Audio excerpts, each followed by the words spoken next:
ہماری زندگی کے اندر 1 سال اور کم ہو گیا، ہم جا رہے ہیں موت کی طرف۔ زندگی کی دیوار کی ایک اینٹ اور گر چکی، اور اصل زندگی آخرت کی ہے۔ ہم نے 40 50 60 70 زیادہ سے زیادہ 100 سال گزارنے کے بعد اپنے رب کے حضور پیش ہونا ہے۔ ہم اپنے ان رشتہ داروں کو یاد کریں جو کل ہمارے ساتھ تھے، ہمارے ساتھ اٹھتے بیٹھتے کھاتے پیتے تھے، ان کی مجلسوں میں ہم بیٹھتے تھے۔ آج وہ نہیں ہیں، قبر کے پاتال میں اتر چکے ہیں، اور کل ہم بھی نہیں ہوں گے۔ کوئی دنیا کے اندر ایسا نہیں ہے جو یہ دعویٰ کرے کہ ہمیشہ رہوں گا۔ مولد ہیں دہریے، جو آپ نے دیکھا پچھلے ہفتے جو ڈیبیٹ ہوئی انڈیا کے اندر، ایک مفتی صاحب کی اور ایک مولد کی گمراہ کی، وہ اللہ کے نہ ہونے پر دلائل دے رہا تھا۔ ایسے ملحد بھی یہ مانتے ہیں کہ ایک دن ہم نے مرنا ہے،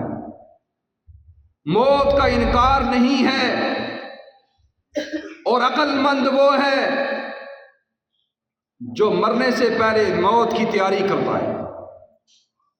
موت کو یاد کرتا ہے،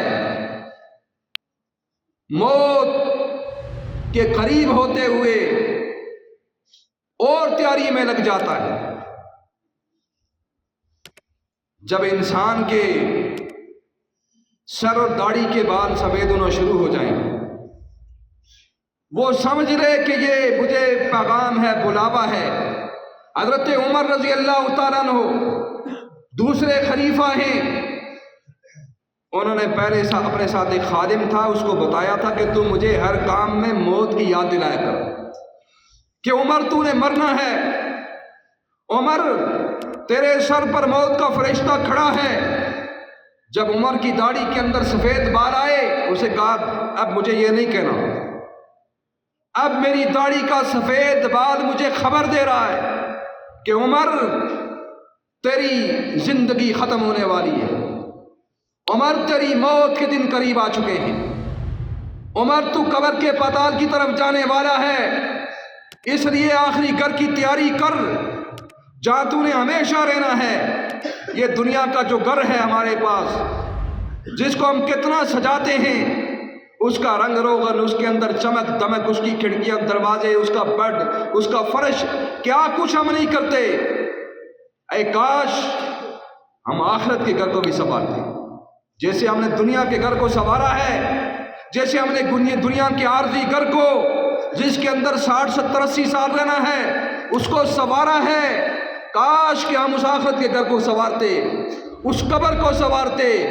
اس قبر کی صفائی کرتے، اس قبر کی ٹھنڈک کا بندوبست کرتے، اس قبر کی روشنی کا بندوبست کرتے۔ اس قبر کی روشنی، اس قبر کی ٹھنڈک، اس قبر کا سکون کس میں ہے؟ دنیا کے اندر نہیں ہے، نماز کے اندر ہے، قرآن کے اندر ہے، دین کے اندر ہے، اسلام کے اندر ہے، نبی کے طریقے کے اندر ہے، صحابہ کے نقش قدم پر ہے، سنت کے اندر ہے، نماز کے اندر ہے، دین کے اندر ہے، جھوٹ سے بچنے میں ہے، غیبت سے بچنے میں ہے، شریعت کی تابعداری کرنے میں ہے، پڑوسی کے حقوق کا خیال کرنے میں ہے، اپنے ماتحتوں کے ساتھ اچھا سلوک کرنے میں ہے۔ صبح و شام اسلام کی فکر میں جو بندہ رہتا ہے، رب کی یاد میں رہتا ہے، نبی کی سنت پر رہتا ہے، اس کی قبر اس کے لیے ٹھنڈی ہو جاتی ہے، اس کی قبر اسے سلام کرتی ہے۔